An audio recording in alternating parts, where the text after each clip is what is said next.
ရှင်အခုတစ်ခါဖတ်ပြပေးမှာကတော့ရှမ်းမကြီးကြည်အေးရေးသားထားတဲ့ကျမနဲ့ကိုအစရှိအမည်ရတဲ့ဝိထုတူလေးပဲဖြစ်ပါတယ်ရှင်နားဆင်ပြကြပါအောင်နော်ကျမနဲ့ကိုသည်တညနေတွင်ညစာထမင်းစားပွဲတစ်ခုသို့သွားကြ၏အများအားဖြင့်လည်းညစာကိုအိမ်မှာစားလိမရှိကြပါခိုင်းစေသောကလေးမနှစ်ယောက်ကိုသူတို့စားလို့ယုံသာထမင်းချက်ခိုင်းပြီးဟင်းဝယ်စားဖို့ပတ်စံပေးကကိုမိတ်ဆွေများနှင့်တနေရာသို့သွား၍စားတောက်ကြမည်ဖြစ်ပါသည်ထို့ကြောင့်ညနေဆောင်၍ကိုပြန်လာကန်နီးလျင်ကျမသည်ဖြီးစိမ့်ဝစ်စားပြီးရေမွေးစုကအိမ်ပေါဝါကကြိုမြဲပင်တခါတရံကိုသည်အိမ်ထဲသို့ပင်မဝင်တော့ပါကျမသူ့ကားပေါ်အသင့်လိုက်သွားယုံသာဖြစ်သည်ညင်းရလဲခက်ပါသည်ကိုသည်တယောက်တည်းဖြစ်ခဲ့၍သူ့တငယ်ချင်းများလင်းစုံမယားစုံတွဲဖက်ပါလာတတ်သည်လီကျမတို့သည်ကား3-4စီးတန်း၍ထွက်ခွာလေးရှိ၏အင်မတန်ပြောစရာအားကျစရာကြီးပဲလို့သူများထင်စရာပါပဲတခုတော့ကိုတငယ်ချင်းတို့၏စတီးတယ်တို့ကိုကျမမနစ်သက်လှပါတယောက်ကအမြဲပင်သူအသစ်ဝယ်သောအဝိစားဖက်နက်လက်ပွေးအိတ်များကိုကျမအားပြသ၍ရှီမွန်စကားကိုဆောင်သည်သူနှင့်ကျမအစဉ်သွေးကြိုက်ပုံမတူပါကျမသည်အမြဲပင်မုတာဝါဒတို့ကိုစုံနေရကကြာတော့သူ့ကိုရောကျမကိုပါဆက်ဆုပ်ရှင်ဖြစ်လာသည်နောက်တစ်ယောက်ကမူသူ့ရောက်ခမမဆာ၍ဘသူအကြောင်းပြောသည်ဖြစ်စေသူတို့၏အပေါင်းလူအပေါင်းမတိထိုက်သောရှက်စရာကောင်းသောဆိုးရွားသောအကြောင်းအရာတစ်ခုပါအောင်အလိမ္မာဖက်၍တမျိုးပြောင်တစ်မျိုးပြောပြနှင့်တသက်ဖြင့်ထိုသူတို့ကိုတွေ့ရသည့်အထိလိပ်ပြတန်ဖြင့်ကျမမျက်နှာချင်းဆိုင်ခြင်းကမဝွန့်တော့ပါသူတို့နှင့်မိတ်ဆွေမဖြစ်ခင်ကသူတို့၏မကောင်းသောအချက်ကိုသိဖြစ်ရသည်တယောက်ကမူကျမကိုယခုဖက်လဲတကင်းခင်မင်းပြီးတောက်တခါရင်ကြီးဝေးကွာသွားသောအမူအရာတွေပြတတ်သည်သူကိုဘလို့ဆက်ဆံရမည်ဆိုတာကျမမကြံစီတတ်ပါပြီးတော့ကျမသည်ထိုမိန်းမများအကြောင်းကိုအားပြောပြပြန်သောကျမသာအတင်းပြောတတ်၍စိတ်နှလုံးကောင်းမရှိသောမိန်းမအဖြစ်သို့ရောက်သည်အ ਨੇ ဆုံးဒီလိုပင်ကျမထင်ပါသည်ကိုသည်ကျမလောက်မသိမြင်လေသလားသို့မဟုတ်ကျမထက်စိတ်ထားကြီးရင်လေသလားလို့တွေးတောစိတ်ညစ်ကနောက်ဆုံး၌ဘယ်သူကိုမှမသိတယောက်တည်းစိတ်ဆိုးနေမိတတ်လေသည်ယနေ့ညဖို့တော့ကိုသည်တယောက်တည်းပြန်လာပါသည်ကျမလည်းပြောင်လက်ဝစ်စားပြီးဖြစ်တော်လဲကိုအိမ်မှာထမင်းစားပြီးအိယာမှာလဲလျောင်းနေသည်ဆိုလျင်ဝမ်းသာဖို့အသင့်ရှိပါသည်ကျမတို့အိမ်မှာကလေးတယောက်မှမရှိကျမတို့လက်ထပ်ပြီးသည်မှာ9 နှစ်မြရှိတော့လဲကျမတို့သည်ကလေးမလို့ရှင်သေးပါကျမသည်ဆရာဝန်ပေးသော3ဆေးကိုဒါဇင်ဝက်စီဝယ်ထားလေးရှိကလာရှင်သောသားသမီးကိုတားဆီးထားသည်တခါတရံတော့ကိုယုံသွားသည့်အခါမျိုးမှာသားသမီးနှင့်ကစားပြီးနေလိုစိတ်ပေါ်တတ်ပါသည်သို့သောကျမသည်မွေးဖွားခြင်းဝေဒနာကိုသိရမှလိုပင်ကြောက်သည်ကျမ၏ကြော်ကြားသောကိုယ်လုံးအလှလဲပျက်စီးမှကြောက်သည်ကိုကကျမအပေါ်သားတယ်မဤတယောက်အဖြစ်အထင်အမြင်ပြောင်းသွားမှလဲကြောက်သည်ကိုကကျမအပေါ်နိုင်ယူလာမှလဲကြောက်သည်ယခုဆိုရင်ကျမတို့လင်မယားကိုယောက်ျားများသည်သမီးစားများသာလို့ထင်ကြဟန်တူသည်ကျမကိုပိုးပန်းသူများလဲရှိသေးပင်ဖြစ်ပါသည်သို့လျှင်ကျမသည်ကိုမျက်စိထဲတွင်အရင်ကနီးပါးများအဖိုးတန်နေပါသည်ကိုသည်အိမ်မှာသည်တညအဖို့အေးဆေးနေအောင်မိပုံမပြပါကျမအလှပြင်ထားသောဧကန်းကိုလှည့်၍မြမကြည့်ပဲ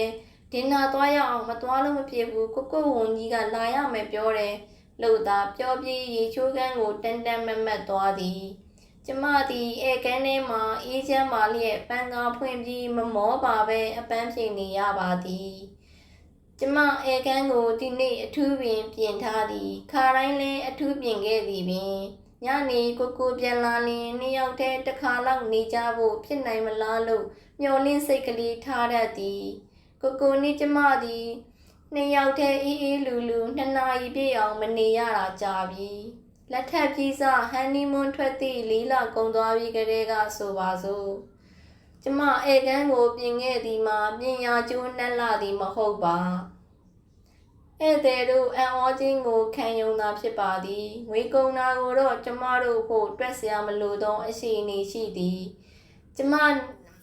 နေရှိသောအမွေမှာများပြားလာသည်သို့လျှင်ကျမသည်လာဆန်းစွာဖြစ်စေလာကုန်ခါနီးဖြစ်စေဈေးသို့သွားကဂျပန်ပြည်အိန္ဒိယပြည်အင်္ဂလန်ပြည်အမေရိကန်ပြည်စသည်တို့ကလာသောအလှပအစမ်းပြပစ္စည်းများကိုဝယ်ကအရှိန်ကုန်အောင်သုံးပါသည်ပြီးတော့နိုင်ငံခြားသွားသူများကိုငွေပေး၍လိုချင်တာလဲမှားရပြန်ပါသည်ကျမ၏ဧကန်းမှာအနှစ်90ခန်းကစုဆောင်ပြုစုလာသလိုခန္ဓာလှပါသည်သို့တော့ကိုသည်အိမ်ပါမနေခြင်းတတ်ပါကိုရေချိုးကန်းကထွက်လာသောမဝေးရသေးသောအကောင်းဆုံးဝတ်စုံများကိုထုတ်ပေးပြီးကျမကိုယ်တိုင်လဲပို၍အဖိုးတန်သောအဝတ်စားကိုအသစ်ကိုလဲရပြန်ပါသည်ပစံအိတ်ဖနက်ပဝါကအစလဲရပြန်ပါသည်ပြီးတော့စီကရက်ကိုကမန်းကရန်ပါအောင်ယူရသည်ကားထဲမှာကျမတို့စကားများစွာပြောလေးမရှိပြောစရာစကားလည်းမရှိလာပါကိုရုံးအကြောင်းသာပြောခြင်းသည်ကျမကအိမ်အကြောင်းပြောခြင်း၍ပြောလျင်တယောက်တည်းပြောနေရတာနှင့်တူတတ်သည်ထို့ကြောင့်များသောအားဖြင့်နှစ်ယောက်စလုံးစီကရက်တောက်ပြီးသာနေတတ်ကြပါသည်ဒီညဖို့တော့ကျမမှာစိတ်ကူးတစ်ခုပေါ်သည်ကိုကားတက်လဲရရင်မကောင်းလားအခုနောက်ဆုံးပေါ်တဲ့ငါးပြန်ကြီးနဲ့တူတဲ့ကားကြိုက်တယ်အယောင်အားကြီးလှတာပဲမယန်းစေးအောင်အလူကလေးလိုချင်တယ်ကိုကကောင်းသားပဲဟုသဘောတူသည်ယခုစီးနေသောကားကိုသူမစီးကျင်တာကြပြီလို့ပြောပြပါသည်ဟိုတလောကအယက်မူသမားအဖိုးကြီးတယောက်ကိုတိုက်မိတာတေသွားတာကိုသူ့စိတ်ထဲမမေ့ပြောက်နိုင်သည့်အကြောင်းပြောပါသည်တေသွားသလားဟင်ကျမတော့မသိဘူးဟုကျမကအလံတကြားပြောလျင်ခင်ကြောက်မှာစိုးလို့ဟုကိုဖြေပါသည်ကိုစီကိုပလိတ်တွေပါတွေလာသေးလားဘာမှတော့မဖြစ်ပါဘူးအုပ်လိုက်ဆိုင်လိုက်ရတာပေါ့ကိုငွေ200ထည့်လိုက်တယ်ပြီးတော့လဲသူကကားကိုဝင်တိုးတာပဲကိုသူ့ကိုရှောင်လိုက်ရင်စစ်ကားနဲ့ကျမတို့ကားနဲ့တိုက်မိမှာပဲကျမတို့သိမှာပေါ့ထို့နောက်ကျမသည်ရှက်ကြောက်သွားသည်ကိုကဘာမှမပြောဘဲတခြားစကားကိုပြောင်းပြသည်ကျမတို့သည်စင်းရဲသားများမိုက်မဲပုံညံနေပုံတို့ကိုပြောဆိုနေကြပါသည်ထို့သို့ပြောဆိုနေရင်ပင်နှင်းစီဥယျာဉ်ဟိုတယ်သို့သွားတိုင်းဘယ်လိုနည်းနည်းမှရှောင်ကွင်း၍မရသောကျင်းမြောင်းညစ်ပတ်သည့်စင်းရဲသားရက်ွက်ကိုဖြတ်တန်းဖို့ရောက်လာသည်ဒီရက်ွက်ရောက်လျင်အသက်ကိုဝမရှူဝွန်ပဲလက်ကင်မွာတွေကရေမွေးနှံကိုသာဖော့ရှူရမည်ဖြစ်သည်ကျမတို့ကားဘိန်းများမှာလူမစင်ခဏပေတတ်သည်ယုံနိုင်စရာပင်မရှိပါကျမသည်မျက်လွှာကိုလည်းရှာထားရကကားမောင်းနေသဖြင့်မျက်စိလွဲလို့မရသောကိုတနာအားနာနေမိတတ်၏တခါတရံဒီရက်ကွက်ကိုဖြတ်ရအောင်မဖြတ်ရအောင်အိမ်ပြောင်းဖို့ပင်စိတ်ကူးမိတတ်ပါသည်ပြီးတော့ဒီရက်ကွက်ထဲကလမ်းချင်းကလေး3-4ခုစုံသည့်နေရာမှာပင်အရက်မူသမားအဖိုးကြီးတယောက်ကိုဝင်တိုက်မိခဲ့ခြင်းဖြစ်သည်ယခုတော့ဒီဖိုးကြီးသည်တည်သွားခဲ့သည်ဆိုပဲကျမသည်မတိုးမတန့်ဖြစ်က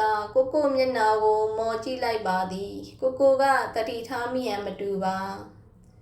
ကိုကရေပုံမိုင်းတစ်ခုနားတွင်ကားရက်လိုက်သည်ရေမကြည့်မိတာ4-5ရက်တောင်ရှိသွားပြီကားတော့ပြည့်ရတော့မှာပဲဟုဆိုသည်ကိုကသူ့ကားကိုအတော်ကယူဆိုင်သည်သို့တော့ကျမကမူဘာဖြစ်သွားသည်ဖြစ်စေဒီရက်ကွက်ထဲမှခဏတစ်ဖြုတ်မြရက်နေခြင်းကိုအလိုမရှိပါကျမမျက်နှာပြက်သည်ကိုကိုကအတိတ်ဘက်ကောက်လွဲကရှေ့သို့ဆက်တိုးမောင်းသွားပြီးခဝေးကြမှရပ်ပါသည်ရေပုံပိုင်းမှာယောက်ျားမိန်းမကလေးများရေရှိုးဖို့စောင့်ဆိုင်နေကြသည်မှာပရွက်အုံကိုတုံးနှင့်ထိုးထားသလိုပွားနေသည်တစ်ဖက်မှာရေခန့်လိုသောရေထမ်းသမားများနှင့်မိန်းမယောက်ျားများကိုတွေ့ရသည်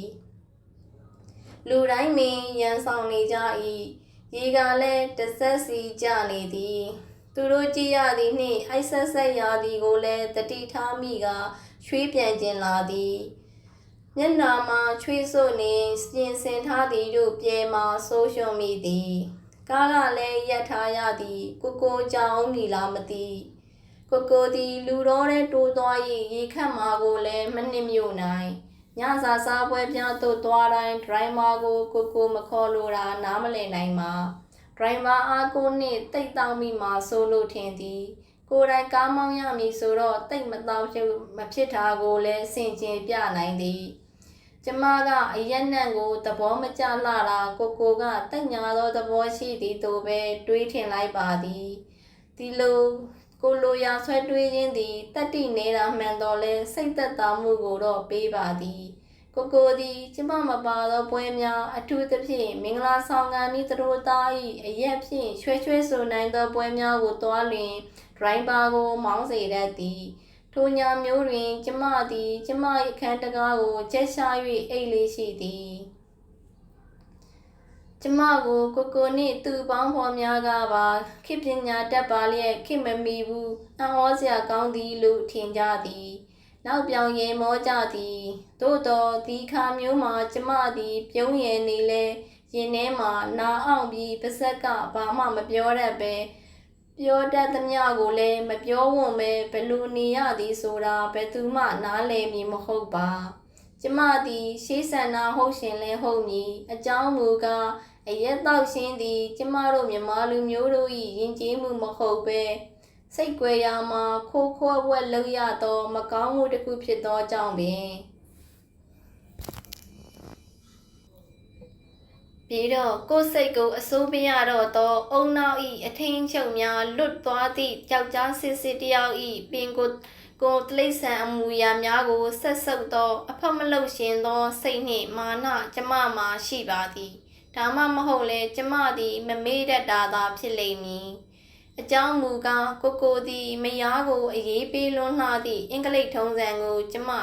သဘောတူမဟုတ်ပဲသုံးမြဲဖြစ်ရာအရက်မူရည်သည့်ခါတွင်ကျမတညာလုံးဆောင်သောအိမ်ကိုပြန်မလာပဲပတ်စံပေး၍ကိုထီလက်ရောက်ရင်းနှီးလို့ရသောတယံဆံမိမပြည့်တစားမအိမ်ကိုသွားဘူးသောကြောင့်၎င်းအပြန်တွင်ကျမနှင့်ရန်ဖြစ်၍ကျမကိုမယုံနိုင်အောင်ပါးနှက်ဆက်မြရိုက်နှက်ဖူးသောကြောင့်၎င်းဖြစ်သည်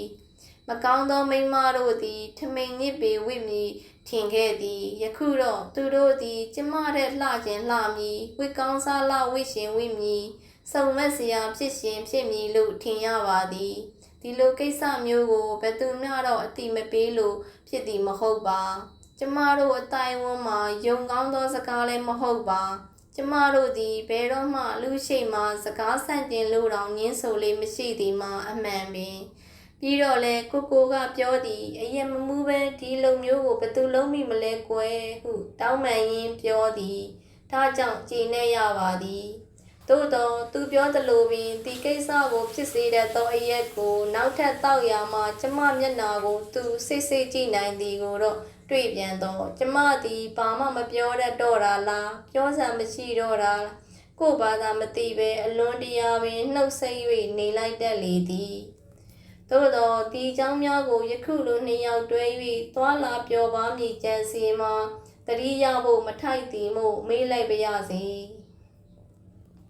ကိုပြန်လာပြီးကားရီတိုင်ကြီးကိုဖြည့်ပြီးလင်ကျမတို့ထွက်လာကြ၏ကျမဝမ်းသာသွားသည်ဒီရက်ကွက်မျိုးမှာမိမ့်မရွှင်ပေါ်လိမ့်မည်ဓာထိုးမှုဖြစ်လွယ်မည်မတာဖဲဝိုင်းမှာလူတတ်မှုဖြစ်တတ်မည်အ ਨੇ ဆုံးကရကတိုက်ခံရပြီးတိတ်သောညံနေသည့်လမ်းမကူတဲ့သောလူမျိုးရှိရာတွေ့ခဲ့ဖူးပြီပင်ဒီနေရာကမြန်လွတ်လိုသည်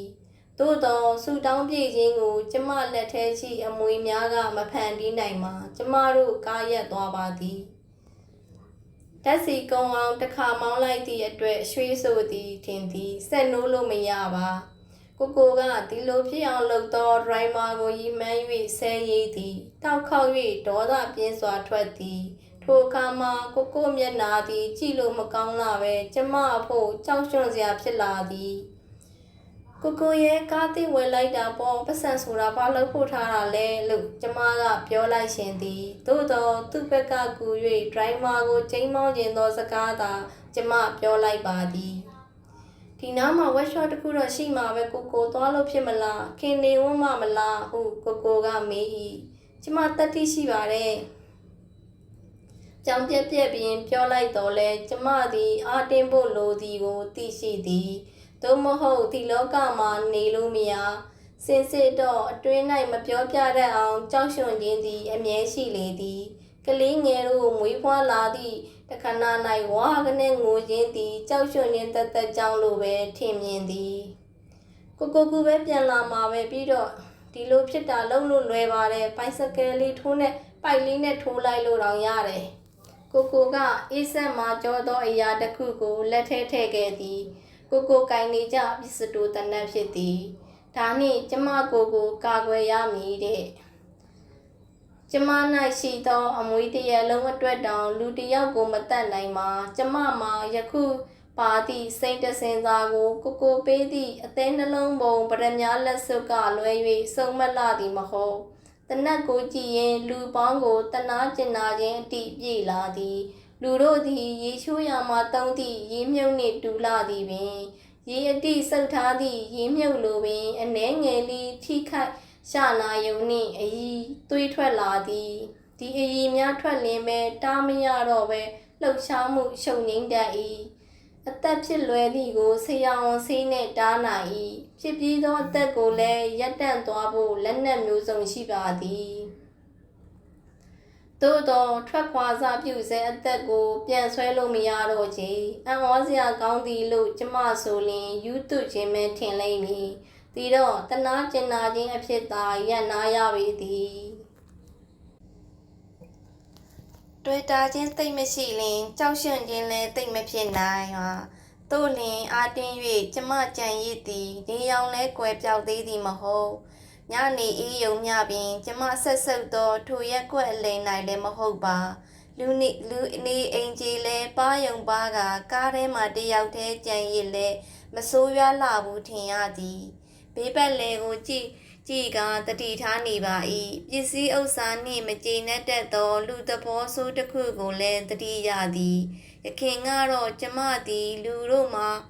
အရင်ခံသည်ကောင်းသောစိတ်နှလုံးဖြစ်၏ဟုဆိုခဲ့သည်ယခုတော့ကိုကဘယ်သူမှမယုံကြည်နိုင်သောသဘောကမှန်ကန်သည်လို့ပြောပြသင်ကြားထားသည်ကိုသည်ကျမထက်လူပြေမှာပို၍ရှောမောစွာနေထိုင်နိုင်သောကြောင့်သည်စကားမှန်လိမ့်မည်လို့လွှဲပြောင်းထင်မှတ်စရာရှိလေသည်ကျမနှင့်အနီးဆုံးအိမ်ကိုအရေးရှိကအားကိုးစရာရဲ့လို့လှမ်းကြည့်သောကလေးနှစ်ယောက်ကစားနေသည်ကိုမြင်သည်တနှစ်ကြီးတနှစ်ငယ်များဖြစ်ဟန်ရှိပါသည်ရုတ်တရက်ကြည့်လင်ဘယ်သူအကြီးဘယ်သူအငယ်ခွဲခြားလို့မရနိုင်ချေကလေးတယောက်သာရှိမခိုင်တခိုင်သွားလိုက်ဘုံကနေလဲလိုက်ပြန်ထလိုက်လုံနေသဖြင့်အငယ်ဆုံးဖြစ်မည်လို့မှန်းရသည်ကလေးအားလုံးဗိုက်ဘူးနံကားများဖြစ်ကတယောက်မှအဝိစားမပါစေဒီကလေးလေးယောက်နှင့်မိခင်ဖခင်တို့ဘယ်လိုများဒီလောက်ကျင်းမြောင်းသိငယ်သည့်အိမ်မှာနေလို့ဖြစ်ပါလိမ့်ဟုစဉ်းစား၏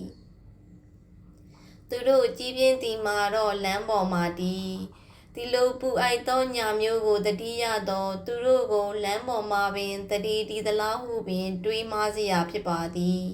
ထိုခဏ၌စောကထော်တီထော်နှင့်လမ်းလျှောက်နေသောကလေးသည်ဖုံသေးထဲမှပိုလိုပလက်အိပ်ပျော်နေပြန်သည်ကလေးကြီးများကတည်င်းပေး၍ထင်သည်ကလေးတို့အမိထွက်လာပြီးအိပ်ပျော်နေသောကလေးကိုကောက်ရှိသည်မကုန်းနိုင်သဖြင့်ထိုင်ချပြီးမှရှိကပြန်၍မနှဲထသည်ကိုယ်အရင်မှနေမှုဖြစ်ပါသည်ထိုကလေးအပြည့်နှင့်အိမ်ကိုကျမအယုံကြည်ရှိသွားပါသည်ထို့ကြောင့်ကိုပြန်လာသောကလေးအပြည့်နှင့်အိမ်ဝမှသွား၍ရစ်တီနေကထိုင်ဖို့ခေါ်လင်ဝင်ထိုင်ဖို့ဝန်မလေးသောစိတ်ကိုအလိုလိုပေါ်သည်ကိုကဝက်လျှော့ရှိကတန်ကရိယာတစားပလာများပါသောလူနှစ်ယောက်နှင့်ကားဆက်နိုးစေကျမဘေးထဲမှရှိနေဖို့မသင့်တော်ဟုထင်ကအောက်ဆင်း၍နေစေသည်အလုသမားများကတိတ်မကြပါဘူးပြောလည်းမရကလေးတို့အမေကထိုင်နေပါလားအမလေးဟုခေါ်သည်ပြီးလင်သူ့ဝတ်များကိုချွတ်၍ရင်ရှားနေရာသူ့ပခုံးကြောပြင်နှင့်မျက်နာတန်ရာများညိုမဲနေတာหนีရဲနေတာတွေ့မြင်ရကကျမအံ့အားသင့်သွားသည်ထင်၏ကလေးတို့အမေကတကျွတ်ဆုပ်သက်ကหนีတမ်းမစင်မဲကလေးတို့အဖေကသူ့ပိုက်ကိုရှေးထောင်းနှိကန်သည့်အကြောင်းဖနှောင်းနှင့်ကြောကိုပေါက်သည့်အကြောင်းလဝါဆောင်ဖြင့်နှထင်ကိုခုတ်သည့်အကြောင်းငြိမ်ရီရှက်ရီပြောပြသည်လူဘဝမှာကိစ္စကြီးတစ်ခုပြီးစီးသွားသည့်ဟန်ပန်လေးတန်ဖြင့်ပြောပါသည် ကန်ကောင်းလို့ကလိပြုတ်မကြတဲ့ဟုမိကုံးချုပ်လိုက်ရှိသေးသည်ဘာကြောင့်ဆိုသည်ကိုကျမမမေးပဲစဉ်းစားနေသည်ကစော်မှုလို့နေမှာပဲမိမ့်မရှိန်အိမ်သွားသိလို့နေမှာပဲငက်ပြက်စင်းရဲခြင်းကြောင့်တော့မဟုတ်တန်ရာကိုနှင့်ကျမတို့လင်မယားသည်ငက်ပြက်စင်းရဲနေသည်မဟုတ်ပါကလေးတို့ဖေပြန်မလာသေးဘူးလားဟုကျမကစကားအဖြစ်မေးလိုက်တော့ပြန်လာကန်နီးပြီးနေ့လေထမင်းစားပြန်လာတော့ငါလောက်သွားတာပဲအခုထမင်းစားမလို့သူ့ကိုစောင့်နေတာဟုပြောသည်ခုတလောညကိုအိမ်မှာမှန်မှန်ပြန်အိတ်ခိုင်းရတယ်ဘိုင်းနာရင်သူမရှိလို့မဖြစ်ဘူးအစတော့ကတော့သူ့မရင်ငယ်အိမ်စီသွားအိတ်တာများတာပဲဟုဆိုပြန်ပါသည်ပုံဝိထုများမှသာဒီအကြောင်းကိုဖတ်ရလျင်ဖြစ်နိုင်လိမ့်မည်ဟုကျမထင်မည်မဟုတ်စာရေးဆရာကိုပင်လောက်ကျန်လီဆဲမှုအတွက်အထင်အမြင်သေးမည်ထင်သည်ကိုကဆိုရင်အားရပါရရဲပါလိမ့်မည်မွဲတေခြင်း၌မယားပိုရှိကောင်းသည်မဟုတ်ပါသို့တော့တကယ်ပင်ကလေးတို့ဖေသည်မရင်ငယ်အိမ်သို့မသွားဘဲအိမ်ပြန်လာပြီးပင်ကျမကိုအမှတ်မထင်ကြည့်ကမိဖို့ကြောင့်တတ်မရှိသောအိမ်ဤအတွင်ဘက်တောင်းမှမြေကြီးပေါ်ရှိထမင်းအိုးကိုဖွင့်၍ကြွေပွန်းပြီးအနားအပ်သောပကံဖြင့်သူ့ဘာသာထမင်းထည့်စားသည်ဟင်းချိုနှင့်ငန်းပြားကြီးဖြောသာရှိသည်သူကလေးတွေအုံလာသည်ကိုတလုတ်စီခွန့်ကြွေးသည်ထမင်းတပကံဆက်ရှင်းကုန်သွားပြီးစားပါအောင်လားဟုကျမကိုခေါ်၏အပြေမဆောင်မဲ့သူမယားကိုထမင်းစားလီလေခံလို့နှိမ်မရပြုမရဖြစ်နေအောင်မယ်ဟုခတ်ဆောင်ဆောင်ပြောသည်နောက်မှစားမယ်လာစားလို့ပြောနေတာဟုပြောပြီးဟဲ့ဟိုပေါင်းစအိပ်ပါကောထမင်းလည်းမစားရသေးပါလားနှိုးလိုက်စသည်ဖြင့်လေးတန်းပျော့ပြောင်းလာပါသည်ကလေးတို့အမေကအိပ်ပျော်သောနှုံးညာကလေးကိုကောက်ကြည့်ကတရှုံချုံနမ်း၍နှိုးသည်ပြီးတော့ကျမကိုမေးပြောက်ပြီးလင်မယားနှစ်ယောက်ကလေးတို့နှင့်တစီစီတညံညံစားတော့နေတော့၏ကလေးတို့အမေကကလေးများ၏တည်င်းကိုတယောက်ပြီးတယောက်အစုံအစိပြောပြပါသည်ကျမလည်းအသာရှို၍ထွက်လာစေမပြေမဖြစ်တဟီဟီရေတံများပင်ကြားရသည်ကျမမှာအံ့ဩတွေဝေပြီးထွက်လာစဉ်ကားစီမရောက်ခင်လန်တဝက်မှလာခေါ်သောကိုနှင့်ဆုံတွေ့၏ကျမသည်အင်မတန်ရှက်နေပြီးအပေါ်ဝါ၌ကျမခဏရက်ခိုခဲ့သောအိမ်သားတစုတို့အကြောင်းပင်ကိုမပြောပြနိုင်တော့ပါထိုညကထမင်းစားပွဲမှာတရုတ်ကပြမိတ်ဆွေကဖိတ်ကြွေးသည်မို့ငမန်းတောင်တရုတ်ဆေးနှင့်ရှက်သောဘဲဥဘဲအီဘဲရှိတော်စီနိုးစုဝက်ကလေးရှက်ကမာကောင်စသည့်ဟင်းများလှိုင်ကအရဲဝိုင်းလဲရွှင်ပါသည်တီးဝိုင်းပါ၍ကစရာလဲနေရာရှိပါသည်ကိုနှင့်ကျမတို့ကမူအိမ်တွေရပင်စားတော့ပြီးစကားပြောကတန်အမတ်နှင့်ဧည့်သည်တယောက်စနှစ်ယောက်စပြန်သည်ကိုမြင်လင်တယောက်မျက်လုံးတယောက်ကြည့်ကအိမ်ပြန်လာကြသည်မဲမောင်၍ရင်နံစီပြီးခွက်များသာမှိုင်းတလူလူနှင့်လင်းသောရက်ကွက်ကိုဖြတ်သောကျမသည်အိမ်ပြောင်းပြေးဖို့စိတ်ကူးမရှိတော့ပါအိမ်တွင်းသို့ရောက်လင်ကိုသည်အတောင်စားဖြင့်လေးရီကဟန်မမဆောင်နိုင်မဲသူ့အိတ်ခမ်းသို့ဆွတ်တက်သွားစေကျမသည်အလှဆုံးပြင်ဆင်ထား၍အထူးဆန်းအဖိုးတန်ပစ္စည်းများပြည့်နှက်သောဧကန်းသို့ဝင်၍ထိုင်နေပါသည်ပန်းဆိုင်အိုများမှအဆုပ်အခဲပွင့်သောနှင်းမရနံ့တို့မှုေးများပြန့်ကြ၏သို့သောငိုကျင်တလူလူရင်းကဲတလူလူရှိကကျမနောက်အမြဲတိတ်ခိုးလိုက်နေသောကြောက်ရွံ့ခြင်းသည်ဘွားကနေကြီးစိုးလာသည်ဒီညကျမအိတ်ခမ်းကိုဆက်ရှာအိမ်မီစိတ်ကူးပါသည်ကိုတိတ်မူးလာသည်တော့မဟုတ်တကယ်တော့လဲဘာမှမလိုပါညနေတိုင်းနှင့်အဝီစားတောက်ပြောင်စွာဝီ၍ကိုနှင့်အပြင်ထွက်စားရုံသာလုပ်ရပါမည်ရခင်ကလိုမျောလင်းချက်တဝက်နှင့်ကိုဒီညအိမ်မှာနေရအောင်လို့မလျှော့မြူလင်ပြီးသည်အကယ်၍ကျမသည်စန္ဒယာခုံ၌ထိုင်၍မပြေသာသောတေးတပုတ်ကိုရှိုက်ငိုသောအတန်ဖြင့်စမ်းသက်တီးခေါ၍ကြံရင့်မည်ဆိုလင်လဲကိုသည်ရိုင်းပါကိုမောင်းခိုင်း၍သူ့ဘာသာသွားပါလိမ့်မည်ဖြ ပြီးတော့ကျမအတွက်စိုးရိမ်သည်နှင့်ဤဆက်မှာကြောသောအရာတစ်ခုကိုလက်ထဲ၌ထည့်ခဲ့လိမ့်မည်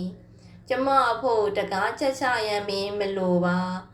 ကိုသည်နောက်တစ်နေ့မိုးလင်း၍စားတော့ပင်ပြီးကရုံသွားကနီးကမန်းကတန်းဝင်၍ကျမကိုနှုတ်ဆက်ပါလိမ့်မည်